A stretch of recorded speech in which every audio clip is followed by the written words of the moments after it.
इधर मोदी सरकार का 1 साल पूरा हुआ और उधर लॉकडाउन 5 को लेकर मोदी सरकार मंथन में जुटी है। बस एक दिन बाद लॉकडाउन 4 खत्म हो जाएगा तो आगे क्या होगा? अभी तक लॉकडाउन 5 का गाइडलाइंस तो नहीं दिया गया है, लेकिन कई राज्यों ने राहत और रियायत देनी तो शुरू कर दी है। हालांकि महाराष्ट्र, राजस्थान और तमिलनाडु जैसे राज्य छूट देने के लिए तैयार नहीं है। बंगाल में ममता बनर्जी ने 1 जून से धार्मिक स्थलों को खोलने का हालांकि ऐलान कर दिया है।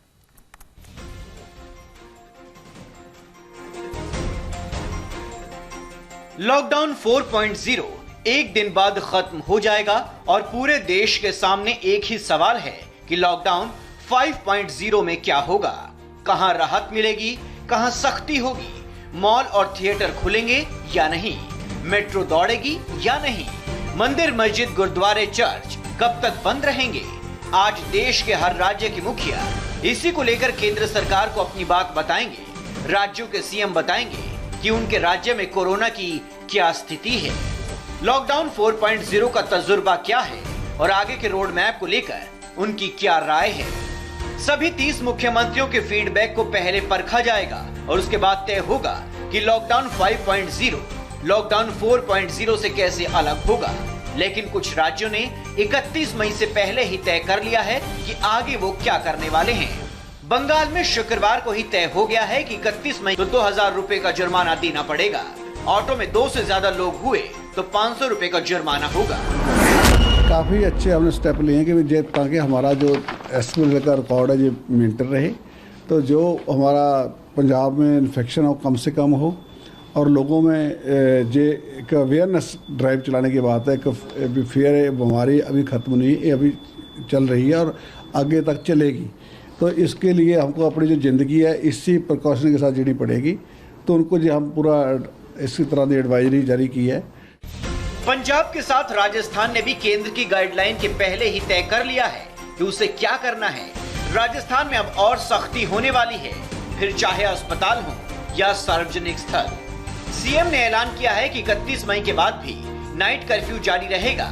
कंटेनमेंट जोन का इलाका भी फिर से निर्धारित होगा। हेल्थ प्रोटोकॉल का पालन हो, इसके लिए कैमरे से निगरानी होगी। गोवा के मुख्यमंत्री प्रमोद सावंत ने भी गृह मंत्री से लॉकडाउन 15 दिन और आगे बढ़ाने की मांग की है। गोवा की स्थिति फिलहाल कंट्रोल में है, लेकिन पड़ोस के राज्य महाराष्ट्र में कोरोना आउट ऑफ कंट्रोल है। ऐसे में गोवा को डर है कि अगर लॉकडाउन खुला तो गोवा में भी कोरोना मरीज बढ़ जाएंगे। इसीलिए वो लॉकडाउन 5 के समर्थन में है। लेकिन लॉकडाउन के साथ राज्य कुछ रियायत भी चाहता है। लॉकडाउन 15 दिन के लिए बढ़े, लॉकडाउन में कुछ ढील मिले, रेस्टोरेंट को 50% कैपेसिटी में खोलने की परमिशन मिले, सोशल डिस्टेंसिंग का पालन हो, लेकिन राज्य में जिम खोलने की भी इजाजत मिले। होम मिनिस्टर माननीय श्री अमित जी शाह, इनके साथ में मेरे टेलीफोनिकली कन्वर्जन हुआ और उसमें मुझे लगता है कि लॉकडाउन जिस स्थिति में है उस स्थिति से आगे 15 दिन तक 15 जून तक बढ़ सकता है। लेकिन फिर भी हमारी कोशिश ये है, एक 2-3 चीज़ रिलैक्सेशन देना चाहिए। जो 2-3 चीज़ रिलैक्सेशन हमने चाहता है कि गोवा में रेस्टोरेंट के लिए with the social distancing 50% of the capacity, ये हमारी डिमांड रहेगी। जिम लोगों में ज़्यादा करके लोगों का कहना है कि जिम स्टार्ट होना चाहिए। 2-3 ही एक्टिविटी बंद हैं, hotel industry, restaurant industry, gyms, this type of industry. हमारी कोशिश यही है कि हमारी रिक्वेस्ट है केंद्र सरकार से, देखते हैं एमएचए की गाइडलाइन के हिसाब से जो कुछ आता है, हम जो स्टेट को रिलैक्सेशन मिलता है तो उसी के हिसाब से हमारी गाइडलाइन आ जाएगी।